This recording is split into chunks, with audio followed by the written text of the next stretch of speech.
I think today's conference was valuable, especially for those trustees of the smaller schemes that are navigating their journey towards the end game, especially to see what options are out there that are currently available in the market at the moment. In terms of what's happening in the DB landscape, we've seen a lot of change over the last couple of years, and a lot of intervention potentially from the government, and a lot of innovation from providers, and a lot of interest in joining the marketplace for Endgame Solutions.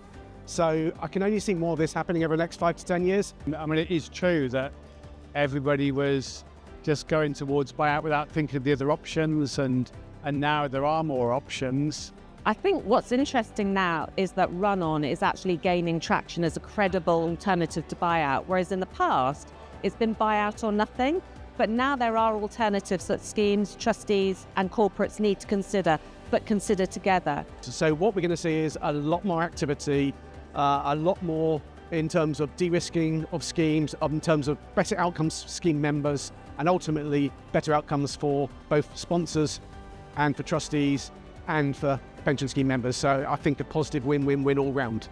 The bits I enjoyed about the conference today was the breadth of people here: administrators, lawyers, data consultants, trustees. My key highlight of today has definitely been to have the opportunity to sit down in an informal environment and talk with the consultants and trustees that are here. It's been really interesting hearing Schroeder's real life experience and then using what they've learned to share with other people so we can make sure we don't make any errors. So I think it's been really helpful hearing from the front line what happens and what goes well and what needs to be considered.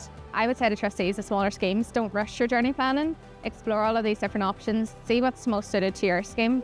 We've seen today how there's a range of different options, but also how those options have developed over the year, the level of innovation, the new players in the market, and I think that's only going to continue into next year.